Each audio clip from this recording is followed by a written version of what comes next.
पर ज़्यादातर हम चुप क्यों रहते हैं, ये सट्टेबाज अनशन जो आते वो सताते, इस कारण हम बोलते नहीं है, कम रहते।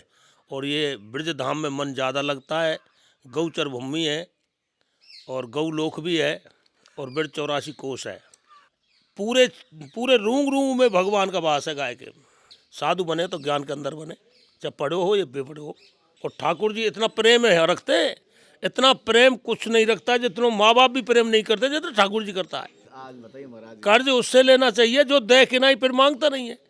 अब कोई पे तो कर्ज लेगा तो मांगेगो, अगर ठाकुर जी की शरण में आएगा तो कौन मांगने की जरूरत ही नहीं है, ठाकुर जी देता है, सबको देता है। सबको देता है। सब अपने मतलब से रहते, मेरो काम ये है जाए मैं यूँ कर दूंगा, मेरो काम ये है जाए मैं यूँ कर दूंगा।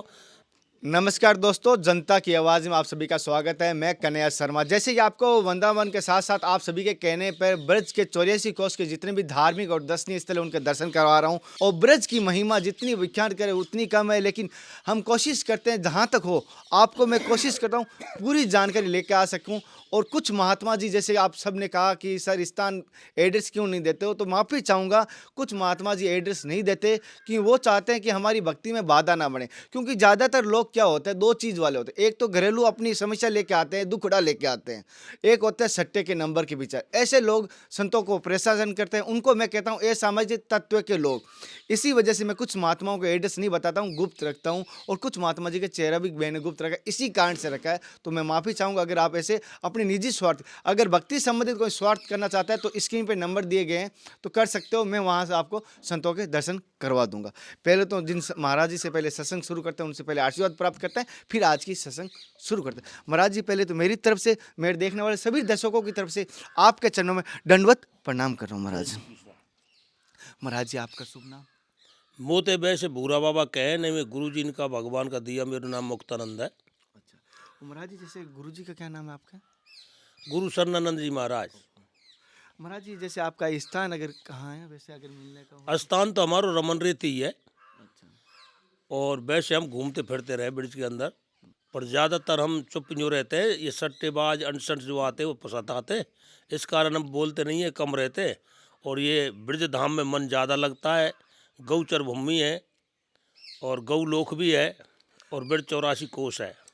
महाराज जी जैसे मैंने संतों द्वारा सुना है कि अगर किसी ने पिछले जन्म में अच्छे कर्म या पुण्य कर्म किया है वही ब्रिज आ सकता है, या जिनका सौभाग्य हो वही ब्रिज आ पाता है, अन्यथा संभव ही नहीं होता। नहीं नहीं, ऐसे नहीं है। जो यहाँ जान जाएगा ना वो ज़रूर आएगा, जिसको ज्ञान है उसका पता नहीं हो आएगा कैसे, और जानेगा जो ज़रूर आएगा।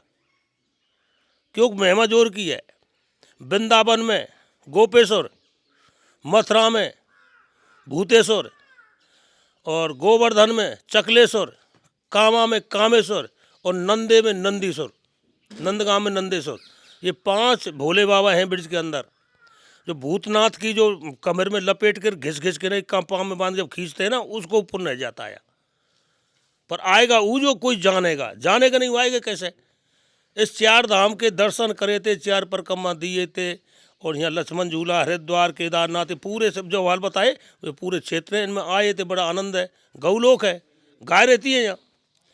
महाराज जी जैसे कि मैं हर बार बोलता हूँ लोगों को, गौ सेवा परम सेवा मानी जाती है, और हमारे 33 कोटि देवता इसी गौ में निवास करते हैं। साक्षात लक्ष्मी भी गोबर में निवास करती है। और लोगों को कहता हूँ कि पहली रोटी गाय को निकाले, दूसरी रोटी कुत्तों को। लेकिन आज की टाइम में मैं देख रहा हूँ पहली रोटी तो अपने पति को देती है, वो बन गए गाय की तरह, और दूसरी रोटी देती है अपने बेटे को, वो बन गए कुत्ते की तरह। लेकिन लोगों में ये परिवर्तन हो रहा है, तो गायों के प्रति थोड़ा जागरूक है। क्योंकि हमारे लोगों में क्या होता है, जिससे फायदा होगा वो पहले करेगा, चाहे किसी पर अगर उनको कर देगा। अगर यहाँ 10 रुपये का फायदा है तो वो 1 रुपया दान करेंगे लोग। पहले आप बताइए कि गौ सेवा से उनको क्या क्या फायदा हो सकता है, जीवन में किस प्रकार वो उद्धार कर सकते हैं? गाय के लिए गाय ने ये कहा कि जो मेरी सेवा करेगा मैं उसके दूध पिलाऊंगी। दूध तो भैंस का होता है, ये अमृत होता है। गाय का जो दूध है जो अमृत होता है, और इसमें गुण होता है। ये गाय की वंशावली है। देसी जो गाय हो टाटवारी, उसकी बहुत बड़ी महिमा है। उसके दूध को कोई पान करेगा तो कूदने में, भगने में, उछलने में, ज्ञान में, बुद्धि में, सब में होशियार रहेगा। कन्हैया ने यही काम तो किए। यहाँ कन्हैया ने यही काम किए। कंस के लिए दूध नहीं पहुँचाया हमने, यहीं खाओ, खुद खुद खाओ और खुद वहाँ नहीं ले जाना, जो को कंस है। और तुम खुद बलशाली हो जाओगे। जब कन्हैया ने कही कछ माखन को बल बढ़ियो कछ गोपीन करी सहाय, और राधा जू की कृपा ते मैंने गिरबल लिया उठाए। वो उसी खेत का गाय की तो महिमा है। गाय में 133 करोड़ देवता का निवास है। गाय की इतनी पवित्र गाय, और गाय कुछ खाती नहीं है, जंगल की चरी रहती है, और जो भक्तों को साथ देती है, जो उसके प्रेमी याद रहे उनके संग रहेंगी। ये देखो गाय हमारे यहाँ एक को किसी को घुसर नहीं देंगी सिवाय अपने, उनसे गाय कहते। गाय की सेवा बहुत महिमा है। जो सेवा अब लगाओ 33 करोड़ देवता एक गाय में निवास है। इसके दूध में, इसके मूत्र में, इसके मुख में, पूरे पूरे रूंग रूंग में भगवान का वास है गाय के। जैसे कि महाराज जी ने एक दूध की बात की तो मुझे महाराज जी एक बात याद आई है। जो पालतू घोड़े होते हैं या जो घोड़ों के बच्चे होते हैं ना, मैं एक छोटी सी बात बताता हूँ। घोड़ों के बच्चे होते हैं, उनको कभी भी नोट करना, गाय का दूध पिलाया जाएगा, ना कि घोड़ी का पिलाया जाता। बता देता हूँ क्यों। जो पालतू जानवर पहले छोटे बच्चे होते हैं उनको गाय का दूध क्यों पिलाया जाता है? क्यों? गाय के दूध में ये होती है आज्ञा पालन करने की।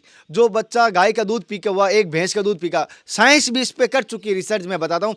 भैंस के दूध में जो मानसिकता होती है वो नेगेटिव होगी, और जो गाय के दूध में मानसिकता वो पॉजिटिव होगी, धार्मिक से जुड़ी होगी और आज्ञा पालन की होगी। जैसे कि आप सोचेंगे भैंस का दूध जाड़ा होता है, लेकिन गुणकारी आपको अधिकतर गाय का मिलेगा। भले आपको गाय का दूध अगर आज की तारीख में बताऊं येलो कलर क्यों होता है, क्योंकि उसमें सोने के स्वर्ण तत्व माने जाते हैं। महाराज जी, जैसे एक छोटी सी आपसे निजी जीवन से जुड़ी हुई कुछ बात जानना चाहता हूं। अगर मुझे कोई गलती हो जाए माफ़ी चाहूँगा। महाराज, जैसे आपने दीक्षा बाल्यावस्था में ली थी या गृहस्थ का जीवन पालन करके? जीवन पालन करके नहीं। गृहस्थ जीवन। हाँ, जब होश होगो तब हमने ये अपनी लीनी, और फिर इसके अंदर ऐसी ऐसी चीज़ हैं, ज्ञान हो जाता है। जड़ी बूटी जिनते ये क्षेत्र चल रहा है, या कोई कोरे न फोरे न कुछ नहीं आता है। यहाँ जंगल में रहता है, यहाँ शुद्ध हवा लगती है, और यहाँ 2 4 10 चीज़ ऐसी हैं उनको कोई बना नहीं सकता है जना बिना ठाकुर जी के। धोक के पेड़ को कोई लगा नहीं सकता है, डूंगर के पेड़ को कोई लगा नहीं सकता है, हींस को कोई लगा नहीं सकता। ये खुद ही होती हैं। ये तपोभूमि में पर्वत के अंदर होती हैं। पर्वत को कोई बना नहीं सकता है, बिगाड़ तो देखो बन नहीं सकता है। पर्वत नहीं है ये ठाकुर जी है स्वयं से ये सब। और इनमें ऐसी जड़ी बूटी है, आप यहाँ डोलोगे देखोगे तो बच्चन तक की शुद्धि होती है। महाराज जी, जैसे कि आपको सन्यासी लिए हुए कितने वर्ष हो जाएंगे? ये तो हम पढ़े लिखे नहीं हैं, बहुत दिन आएंगे, ये तो पता नहीं है। तो महाराज जी, जैसे कि मैं थोड़ा सा आपसे जीवन का अनुभव जानना चाहता हूँ। सन्यासी जैसे मैं या बनना चाहता हूँ या कोई बनना चाहता है, क्योंकि आज के टाइम बहुत कम बन रहे हैं, लेकिन जो बन रहे हैं मैं उनको धन्यवाद कहूँगा। तो आपके जीवन का अनुभव किस प्रकार रहा? वो जो इस संन्यास को साधुपने में जानता है, ये बहुत कर्रा खेल है। इसमें ज्ञान होना चाहिए। ज्ञान नहीं है तो साधु बनने में कोई वो नहीं है। साधु बने तो ज्ञान के अंदर बने, चाहे पढ़े हो या बेपढ़े हो, भगवान का रचना करनी चाहिए। बने तो भगवान का भजन करें, इसमें बड़ा जीवन है। अगले पिछले संस्कार की सबकी मेल बनते हैं, आगे भविष्य में अच्छे बनते हैं, और परिवारन को तिराते हैं, और भगत जानते नहीं सुनेंगे जानेंगे वो भी तिरते हैं। अपने साधुताई में तो यही होती है। अब तो कोई इतनी बात नहीं है, नहीं प्रवचन सुनोगे आगे जाओगे, संत के संगत से सब तिर जाते हो। जो भगवान का भजन करता है उसको लक्षण पे लाता है। लक्ष्य नहीं है, कोई दिन में नहीं है, पशु समान रहता है। जैसे कि कोई भी विग्रह होता है, कोई भी ठाकुर जी, वहाँ पर भी कहा जाता है कि संतों की चरणों की धूल उस अगर ऊपर आ जाए भगवान के ऊपर भी, वो भी अपना जीवन धन्य मानते हैं। महाराज जी, जैसे आपको इस जंगलों में, इस ब्रज में कभी ऐसा ठाकुर जी का कभी दर्शन हुआ, राधा रानी का कभी ऐसा? अरे संत नहीं मिल सकता है, भगवान का दर्शन तो 24 घंटा में हो जाता है। अच्छा। हाँ, पीक से ले आयो ना, अगर ठाकुर जी 24 घंटा में दर्शन दे देते हैं, और संत नहीं मिलता है। संत बहुत बड़ी सी चीज़ है, और ठाकुर जी इतना प्रेम है रखते हैं, इतना प्रेम कुछ नहीं रखता जितना माँ बाप भी प्रेम नहीं करते जितना ठाकुर जी करता है। महाराज जी, आज की पीढ़ी को, आप पूरा भारतवर्ष देख रहे हैं, आपकी तरफ से कोई संदेश कुछ कहना चाहते हो उन पीढ़ी को, नए युवकों को, माताओं को? अब इनको मानते नहीं है, नहीं हम तो इनको बहुत कहते हैं।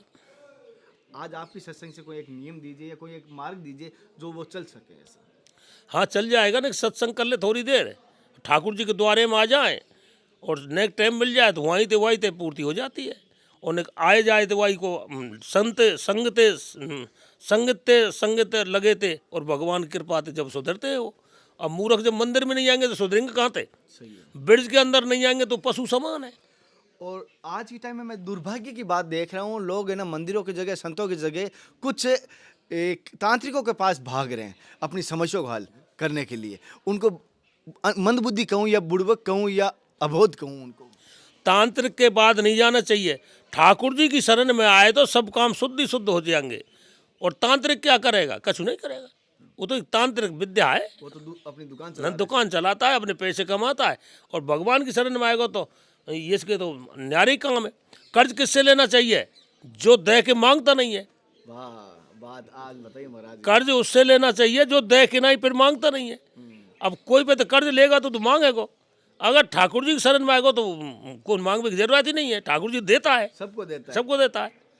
और किसी सब है ही ठाकुर जी के, तो ठाकुर जी की शरण में क्यों नहीं आते हैं? अब ये 4 धाम है, ये इस में घूमने के कारण सब इनको जीवन सुधर जाए अगर इसमें आते हों रहे तो। और कई फल मिलेंगे इनके लिए। ठाकुर जी की शरण में जो प्रेम से भावना से आते हैं, दंडवत नहीं करते, तिक सीधो चलते हैं। ठाकुर जी के द्वारे में सिर झुकाना चाहिए, दंडवत करनी चाहिए। और लंबी पर के नहीं, दंडवत करें, सिर झुकाएं। अरे चिन्नामित्र लें, प्रसाद लें, आराम से भजन करें, डटें और लोट लगाएं। यही अब तो बैठन के लिए भगते हैं, ऊंची कुर्सी के लिए वहाँ कोई भगा ही नहीं है। अरे यहाँ तो ब्रिज में तो ये रज में ही लेटने में सार है। जैसे कि महाराज जी कह रहे हैं, सत्य बात है। भले ही इनकी बात थोड़ी आज के पीढ़ी के लोगों को थोड़ी कड़वी भले ही लगे, नमक की तरह कड़वी भले ही लगे, लेकिन बहुत ही ज्ञानवर्धक बात है। और संतों की संग और संतों की सानिध्य, संतों की संग बहुत किस्मत वालों से मिलती है। और उनके दर्शन हमारे बहुत किस्मत और बहुत मेहनत से मिलती है। लेकिन अगर भाव होंगे तो आपको ज़रूर दर्शन होंगे। लेकिन अगर आज के टाइम में महाराज जी, जैसे आपके पास कोई आते हैं दर्शक, ज़्यादा अपनी समस्या लेके आता है या कोई भगवान की प्राप्ति के लिए भी आता है? नहीं, समस्या लेकर आते, भगवान के लिए कोई नहीं आता है। सब अपने मतलब से आते हैं। मेरा काम ये है जाए मैं यूँ कर दूँगा, मेरा काम ये है जाए मैं यूँ कर दूँगा। 100 में 10 ऐसे आते हैं जो अपना भाव लेकर आते हैं। नहीं, 90 में तो वो अपनी समस्या ही लेकर आते हैं। और मैं उन सभी से कहूँगा कि जैसे कि समय आने पे मैं कल आपको बताऊंगा इसके बारे में विशेष तौर पे कि आपको जीवन सुखी कैसे हो सकता है। जो कह रहा है मेरा दुख हो रहा है, तो मैं एक बात कह रहा हूँ, दुख होने का कारण आपकी आशा है। जो अगर आप आशा बांध लोगे किसी चीज़ से भी, अगर वो पूर्ति नहीं होगी तो आपको दुख होगा। अन्यथा दुख तो है ही नहीं जीवन में। मैंने देखा है, मेरे पास अगर सब कुछ नहीं है तो भी मेरे पास कुछ है, सब कुछ, क्योंकि मेरे लिए कुछ आवश्यकता ही नहीं है। जो चीज़ दिखती है मैं पाना चाहता हूँ उसको नाशवान समझ लेता हूँ और उसको मिट्टी के धूल के बराबर समझ लेता हूँ। महाराज जी, जैसे कि दुख का कारण सत्य में आशा ही है। सत्य में दुख है। जो सत्य में ठाकुर जी की शरण में आता है वो बिल्कुल दुख चले जाएगा। ये तो बहुत कथा है, वो सुन ली होंगी आपने। भक्तमाल में देखो, सब भक्त यही बात की थे, जिनके दुख भक्तन के चले गए तो उसकी भक्तमाल है। जैसे कि महाराज जी ने बताया और मैंने कोशिश भी की महाराज जी से सत्संग लेने की।